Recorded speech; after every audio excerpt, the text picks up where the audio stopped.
Bonjour à tous, aujourd'hui on fait la review du set 76-343, la bataille épique du Hulkbuster contre Hulk. Un set de 413 pièces avec 2 mini-figurines, le Hulkbuster à construire et un décor type diorama. Ce set fait partie d'une nouvelle gamme chez Lego intitulée Epic Moment Collection et il est vendu au prix de 50€ chez Lego et on va voir s'il vaut son prix.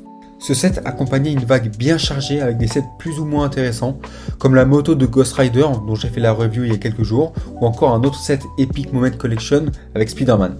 La boîte contient donc 4 sachets, 2 notices, le buste de Hulk et des stickers.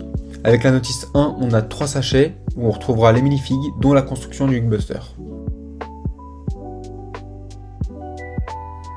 On commence avec Iron Man et franchement, il est juste parfait. Armure du Mark 43, impression sur les bras, torse bien détaillé, 2 visages différents, non honnêtement, elle est top. Quant au Hulk, eh bien il est parfait aussi, il n'y a rien à dire. Il est un poil différent de son homonyme du set qui faisait l'ouverture du film Avengers l'ère d'Ultron que vous voyez ici.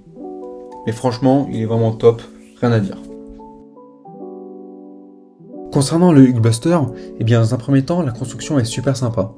Le buste, les bras, les jambes et la tête sont agréables à construire et pour cette taille-là, les détails sont au rendez-vous, ce qui permet de lisser l'armure et la rendre plus arrondie possible. Il y a un peu de jouabilité mais c'est pas réellement le but du set et de ce Hulkbuster.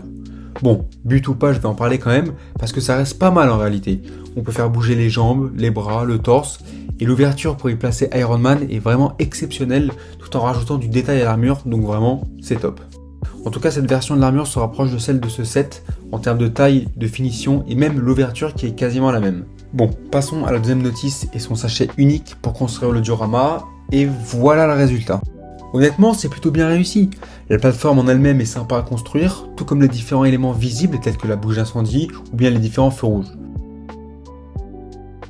On a même une plaque imprimée avec le nom du film et le nom du set. Ça fait penser à ce que propose Star Wars et sa Starship Collection. Ce qui a retenu mon attention concerne le point qu'envoie Veronica pour aider Iron Man qu'on construit et qu'on accroche au décor ajoutant un côté action qui est réalisé à la perfection. Je me suis fait avoir par ce petit détail, je le reconnais. En plus, ce point peut même être ajouté sur le Hulkbuster si on souhaite changer un peu la disposition du set. Globalement, ce moment épique, comme dit Lego, est très bien retranscrit. Des figurines masterclass, la construction du Hulkbuster qui est top et la construction du diorama qui fait l'affaire.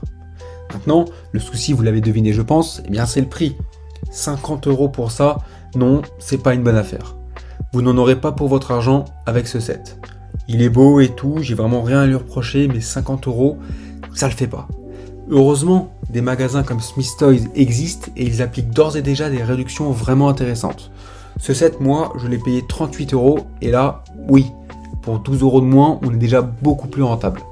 Merci d'avoir visionné cette vidéo, je vais maintenant placer ce set sur mon étagère et je vous dis à bientôt pour un ancien set Star Wars acheté sur Vinted. Je vous laisse un petit indice. Allez bye.